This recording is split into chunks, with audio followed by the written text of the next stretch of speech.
Hi everyone, thanks for listening to the Scandinavian History Podcast with me, Michael Schenkman.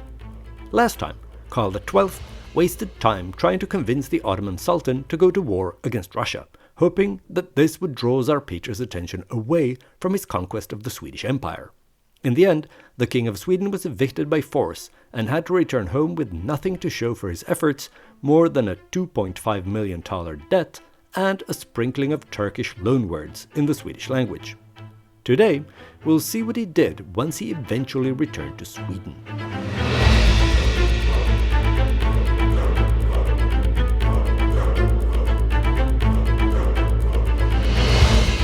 Episode 105, End of the Line.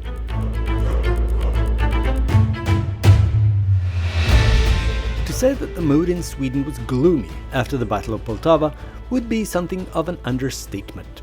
People who had grown up only knowing Swedish victories and expansion now witnessed how the empire that they had built over generations since Gustavus Adolphus crumbled in a few years. People, even in leadership positions, were demoralized and were increasingly looking for a way out. A way for Sweden to cut its losses and admit defeat in the Great Northern War, just to make it stop. Obviously, it didn't help that the king was holed up in some Ottoman backwater town, refusing to come home. As I mentioned last time, when Karl XII suddenly returned in November 1714, the news was greeted with joy and relief in Stockholm. But just because the king showed up in Stralsund, that didn't mean that all their troubles were over. To begin with, the king remained in Stralsund, and the town itself soon came under threat. Both Prussia and Hanover, which included Great Britain at this point, had declared war on Sweden, hoping to snatch a piece of the collapsing empire for themselves when the dust settled. In the summer of 1715, a combined Danish-Saxon-Hanoverian army put Stralsund under siege. At the same time, the Danish fleet patrolled the southern Baltic Sea, effectively cutting Pomerania off from Sweden. In early October, the besieging forces started to dig trenches to get closer to the city walls in preparation for a storming of the town. 3 weeks later, they captured the island of Rügen, opposite the port of Stralsund. The Swedes, under the personal command of Karl XII, tried to take the island back, but the attempt failed, and the king was yet again lightly wounded by a bullet. The island of Rügen was now firmly in the hands of Sweden's enemies, and that meant that the fate of Stralsund was sealed. The council in Stockholm, as well as the king's sister Ulrika Eleonora, begged him to leave while he still had a chance to get out. On December 10th, the day after the besieging army had managed to break down a section of the city wall, King Karl finally agreed to evacuate. He slipped away in a small boat and managed to escape unnoticed. 2 days later, Stralsund fell. The following day, December 13th, 1715, Karl XII disembarked in Scania. It was the first time he'd set foot on Swedish soil in 15 years. The council and most other Swedes who had an opinion on the matter thought the war was lost and that the king needed to return to Stockholm and make preparations for a peace agreement that would be as painless as possible. But King Karl had a different opinion. He refused to admit defeat, and since he was the absolute monarch, his was the only opinion that mattered. Sweden would continue fighting.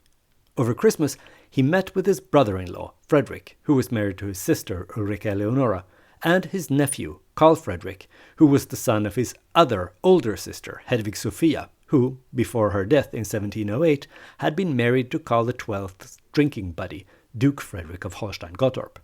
And yes, I am aware that there are a lot of Fredericks in this part of the story. I'll try to make it as clear as possible whom I'm talking about by calling them Prince Frederick when I'm talking about the guy married to Ulrika Eleonora, Karl Frederick, and Duke Frederick when I talk about the Holstein-Gottorp people. And let's not forget that on occasion I might also have to mention King Frederick IV of Denmark. Anyway, King Karl's first idea was to gather a large force in Landskrona and march them across the frozen Öresund Strait to once again threaten Copenhagen. But the ice didn't hold, so he had to scrap that plan. Instead, Prince Frederick convinced the king that the best way forward would be to invade Norway. Norway's defences had been ignored for years, and the Danish king had even moved some 5,000 of the best Norwegian troops to Denmark to beef up the defence of the parts of his realm that were closer to his heart. Karl XII liked the suggestion, and without wasting any time, he marched his new army north already on February 16th, 1716. The military command in Norway actually picked up on the Swedish plans pretty early. They sent word to Copenhagen asking King Frederick IV to send reinforcements. But the king didn't take the warning seriously, so the Norwegians didn't get any additional support to meet the Swedish invasion. Still, the local commander at Basmo Fortress, some 60 kilometers southeast of the capital, did what he could to stop the Swedes. Without hesitation, he met the Swedish army with his 200 dragoons. They fought bravely, but were vastly outnumbered. The Norwegians suffered heavy losses, the commander was captured, and the Swedes just moved on. When the commander-in-chief in Norway, who wasn't known for bravery or unnecessary risk-taking, heard about the defeat at Basmo, he withdrew all remaining troops from the border region and ordered them to take up a defensive position at Christiania, which, as I'm sure you remember, is what the Danes called Oslo back then. When the Swedes approached the capital, the commander-in-chief chose to abandon the city and withdraw west of the Oslo fjord. He did, however, leave a substantial force garrisoned at Akershus fortress, overlooking Christiania. As a consequence, the Swedish army took the Norwegian capital without breaking a sweat. But since they hadn't brought any heavy siege guns along, they had no hope of storming Akershus fortress. This presented Karl XII with a dilemma. He had hoped to sweep into Norway and crush the army in a decisive battle. But since the Norwegians had retreated, there was no hope of such a battlefield victory. And at the same time, the Swedes had bypassed several strong fortresses along the border and Akershus in Christiania. They could all pose a potential threat to the Swedes, since they could attack in the rear or sabotage supply lines. And there were little or no local supplies around, because the Norwegians had applied scorched earth tactics, destroying and burning most things the Swedes might have use for. The Swedish king decided that holding Christiania was pointless if he couldn't crush the Norwegian army or take the fortresses. So after a brief occupation, the Swedes left the capital and instead attacked the border fortress Fredriksten. Taking this strongpoint would not only remove a potential threat, it would also secure a port to land heavy siege cannons that could later be used to capture Akershus fortress. On July 4th, the Swedish army tried to take Fredriksten by storm, but even though they did manage to take the town at the bottom of the hill, they failed to capture the fortress itself. When the Norwegians then set fire to the town, the Swedes had no choice but to retreat and await the arrival of siege artillery that was being brought up along the coast by ship. But the heavy guns never did arrive. 4 days after the failed attempt at taking Fredriksten, a small Danish naval force of only 7 ships managed to trap the Swedish supply fleet of no fewer than 44 ships in the Dyneskilen fjord, only some 20 kilometers to the south of Fredriksten. The 44 Swedish ships were coming from Gothenburg, bringing not only heavy siege cannons, but also troops and supplies to the army waiting for them. When they realized they were trapped in the fjord, the Swedes did what they could to sabotage their own ships so that they wouldn't fall into Danish hands. The vessels were run aground and set on fire, but in the end they only managed to destroy 14 ships. The Danes managed to save and capture the rest. When he heard about the disaster at the Dyneskilen fjord, King Karl understood that the whole campaign was doomed. He had no choice but to withdraw across the border into Sweden. Already by July 12th, the army had left Norway. But they didn't go far. They set up camp just across the border, since the king hadn't given up on conquering Norway. But he would have to wait. The destroyed supply fleet wasn't the king's only headache that summer. From his temporary headquarters on the Norwegian border, Karl XII received news that Sweden's enemies were uniting in preparation for yet another coordinated campaign. At this point, the Great Wrath was at its peak, and the Russians controlled Finland. From there, they were planning to launch an attack on Stockholm. The danger was deemed so grave that the court moved to Vadstena, further inland. At the same time, a combined Danish-British-Russian fleet was planning to land an army of 70,000 men in Scania. The Swedes started to plan to set the province ablaze as soon as the invasion started, but in the end, nothing came of it. Tsar Peter fell out with the King of Denmark, Frederick IV, and withdrew his troops from the joint operation in a huff. After that, the whole thing unraveled. Meanwhile, Karl XII travelled to Vadstena to meet with the council and his sister, Ulrika Eleonora. From there, he continued to Scania, where he set up his new headquarters in Lund in early September. For almost a year, as long as the king resided there, the city would be Sweden's de facto capital. And even though it led to a minor housing crisis, since the town was too small to house all the bureaucrats and functionaries who travelled with the king, it was still a boon to Lund. It was obviously great for local businesses, but also for the postal service and street sanitation. The king even took advantage of the fact that Lund was a university town and studied mathematics, geometry, mechanics and philosophy with some of the local professors. In the fall of 1716, he wasn't only planning for his next invasion of Norway, he also wrote a philosophical tractate called Anthropologia Physica. I haven't read it, but since no one ever talks about it, I can only assume that Karl XII was the kind of person who gets his writings published based on who he was, more than on the quality of the work itself. Be that as it may, in the spring of 1718, Karl XII left his mathematical and philosophical studies and returned to more martial pursuits. He raised more troops and toured the border areas. He was getting excited about the idea of finally getting back in the field. His brother-in-law, Prince Frederick, was less enthusiastic though. He had changed his mind about the viability of the whole project and tried to convince the king that it was a bad idea and that they should give up on the plan to invade Norway. But Karl XII wasn't listening. He was determined to go through with it, and he was convinced that this time he'd succeed. He had learned his lesson from the first attempt. His plan was to invade from two directions. The first army would invade from the southeast, like last time, focusing on the capital Christiania. The second, northern army, would cross the mountains from Jämtland towards Trondheim. This time, the king made sure to bring enough heavy cannons to be able to break the walls of every fortress in Norway. They were smuggled up the coast towards the Norwegian border on boats through the summer of 1718, while the Danish fleet was busy patrolling the Baltic Sea. It took a long time to get everything ready, but in the fall of 1718, the invasion got underway. The first aim was to take the border fortress Fredriksten that the Swedes had failed to take 2 years before. After Fredriksten had fallen, and only after it had fallen, the army would continue to Christiania and capture Akershus. At the same time, the northern army would cut Norway in two by capturing Trondheim. Fredriksten was still a formidable fortress, and it was defended by somewhere between 1,400 and 1,800 highly motivated Norwegians.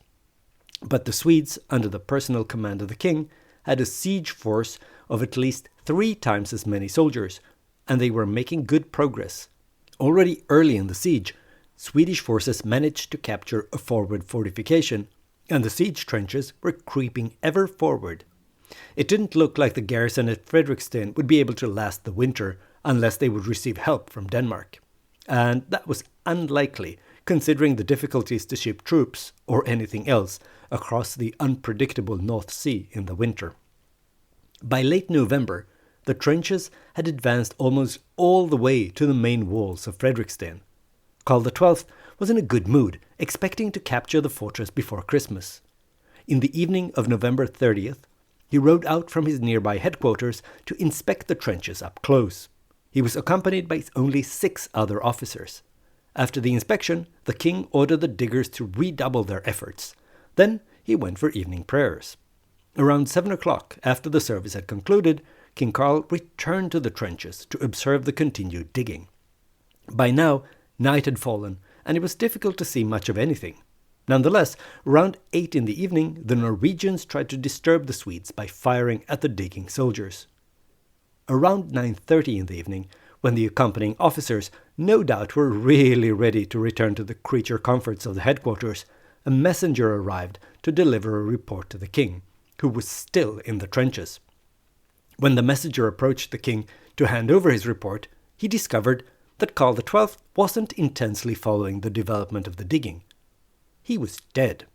At some point in the last 2.5 hours, a bullet had hit him in the left temple. The bullet had travelled through his head and exited through the right temple. Death must have been instantaneous. In the darkness, none of the men in the king's retinue had noticed anything. When they eventually figured out that the king hadn't been studying the trench digging under intense silence for hours and hours, but that he was in fact dead, the officers in the king's retinue were shocked. To avoid rumours starting to spread, they hid the body under their coats and brought it back to the headquarters as discreetly as possible. That night, the army command discussed what to do next. Prince Frederick, who had been against the whole invasion to begin with, convinced everyone that they should just wrap up in Norway, lift the siege and return home. Then they divided the war chest between themselves and started to prepare for the return journey. 4 days later, on December 3rd, the army was already on the way back to Sweden. At least the southern army that had been busy trying to capture Fredriksten. The northern army, on the other hand, that was focused on taking Trondheim, wasn't informed that the king was dead and that the invasion was called off until 3 weeks later. By then, it was already late in December, and the mountain passes back to Sweden were already starting to be rather uncomfortable. The northern army only started its retreat after Christmas, and already on the first 30-kilometer leg, some 200 soldiers froze to death. And they hadn't even reached the high passes yet. On New Year's Day, 1719, the army set out with the intention of crossing the mountains back into Sweden. They planned to march some 55 kilometers that day, but in the afternoon the wind picked up, and the snow soon both blocked their path and made it impossible to see more than a few meters ahead. Not quite the scene from Lord of the Rings, where the Fellowship tried to cross the Misty Mountains, but still pretty miserable. The commander decided it would be crazy to go on any further, and ordered the army to bivouac on the lee side of a mountain, hoping to weather the storm as best they could. That night, another estimated 200 soldiers froze to death. The following day, the storm was still raging, but the army had no choice but to press on, otherwise they'd all perish on the mountain. The storm lasted for 3 days, and as the army moved on, slowly and painfully, exhausted men and horses kept falling to the side, never to rise again. Between January 4th and 5th, the surviving soldiers arrived in the first little village on the Swedish side of the border. After a while, when no more stragglers were coming down the mountain path, the realization started to sink in. 3,000 soldiers hadn't made it. That was half the force who had started to retreat a week before. And their troubles weren't over yet. During the continued march through Jämtland, another 700 soldiers froze to death. In the end, only 2,100 men survived, and of those, around 600 lost fingers, toes, arms or legs due to frostbite. The death of Karl XII and the decimation of the Northern Army put a definite end not only to the invasion of Norway, but to all Swedish offensive operations during the war. No one of the people in charge had the same appetite for continued war that King Karl had had, so continuing with these various campaigns was out of the question. Still, very few people were willing to openly criticize the king for his policies. Already in his lifetime, Karl XII had become something of a mythical figure. That reputation only grew after his death. In Sweden, he would be known as the hero king, and as the last king who personally led troops in battle. The last king who, at the beginning of the fighting, would give the order, "Follow me," instead of just "go." This obviously created a certain romantic aura surrounding the king. He eventually became a symbol for Swedish honor, military glory and nationalism. Needless to say, he was very popular in the 19th century, when that sort of thing was popular. The French philosopher Voltaire was also fascinated by Karl XII, and even though he also admitted his military genius, he was a little more ambiguous in his estimation, famously describing him as half Alexander the Great and half Don Quixote. But as lionized as Karl XII was, he was now most definitely dead, and so the one question everyone was asking was, who would succeed him? The king had been unmarried, so he didn't have any legitimate children, meaning that there was no clear successor. There were, however, at least two candidates for the job. First, the king's nephew, Karl Frederick, the son of Karl XII's elder sister and his drinking buddy, Duke Frederick of Holstein-Gottorp. Karl Frederick had been the king's favourite for the job, but he wasn't the only possible alternative. There was also the king's sister, Ulrika Eleonora. Now, she was the only surviving child of Karl XI, and as such, it was difficult to brush her aside, even though she was a woman, and the law didn't allow for female succession. Growing up, Ulrika Eleonora had been seen as a sensitive child, prone to crying.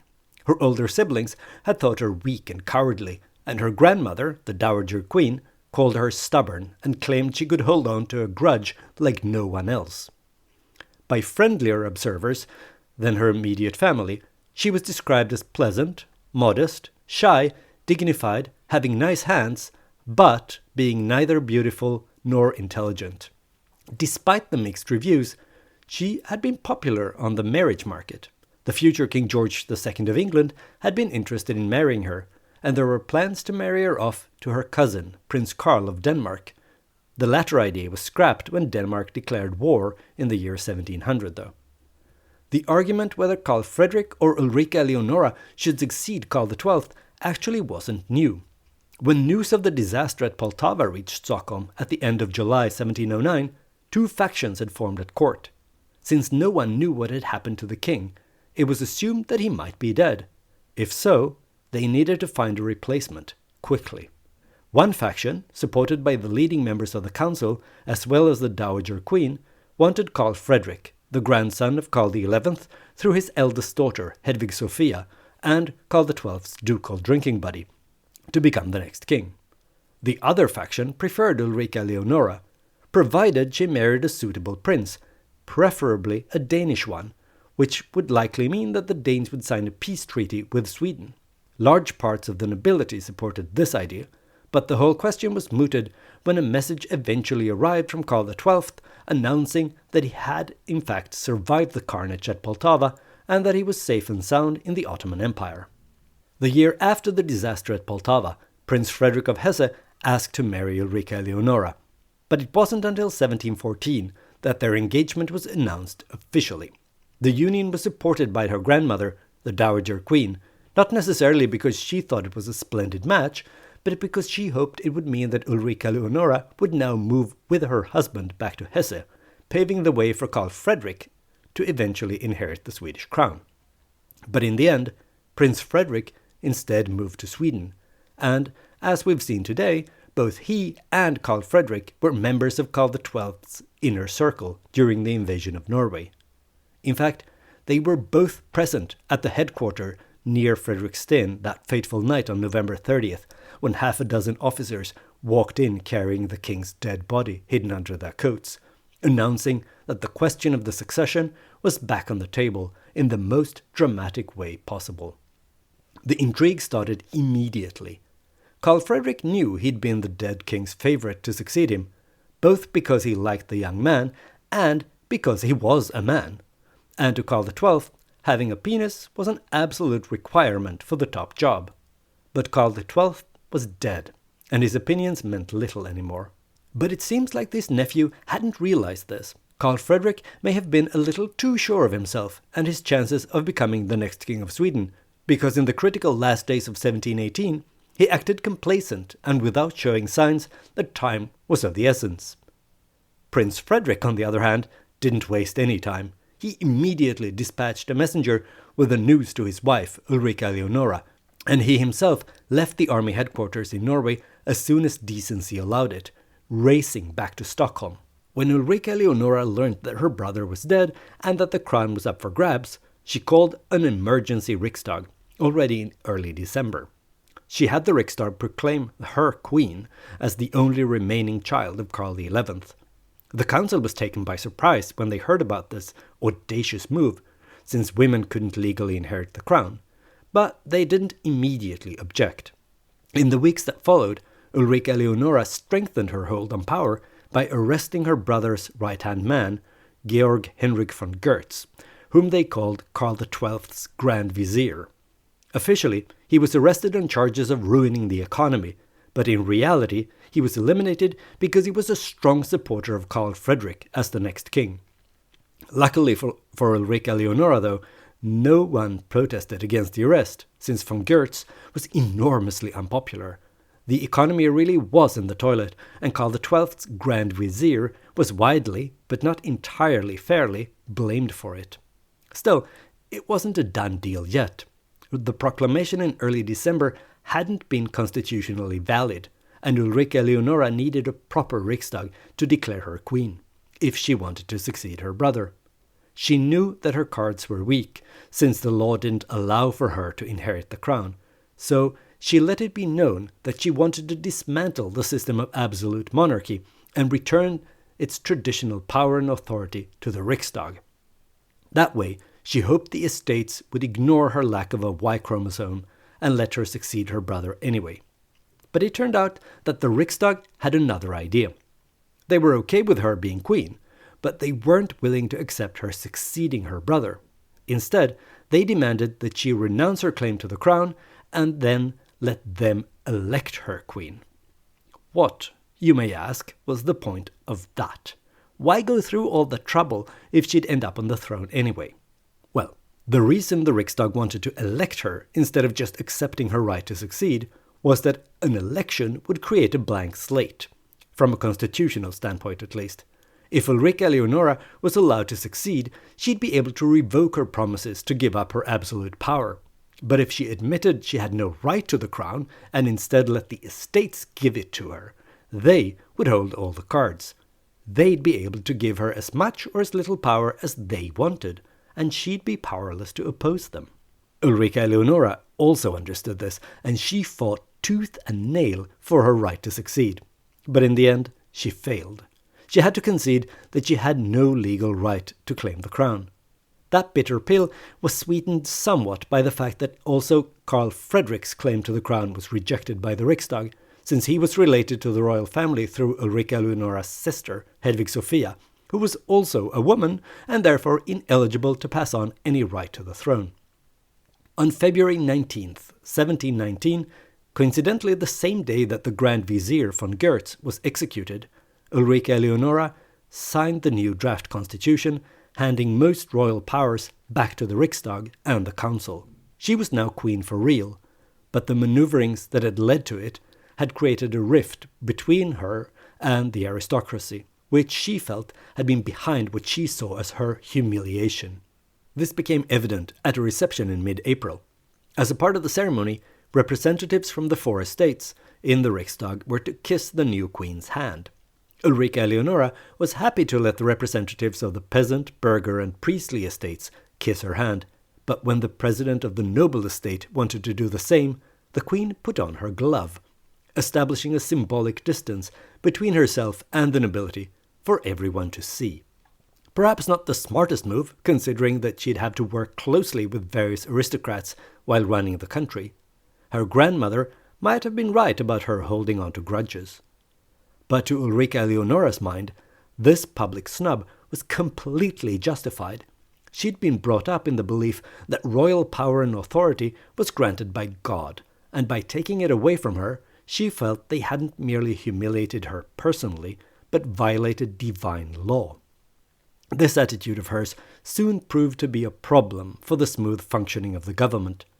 She quarreled with the council, which also hampered the negotiations with Russia to put an end to the Great Northern War, which was still technically going on.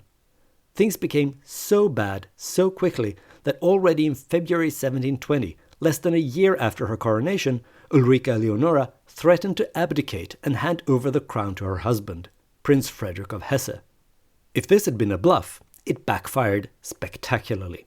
Frederick was popular in government circles and in the aristocracy more widely, and so the Riksdag approved the Queen's request to abdicate.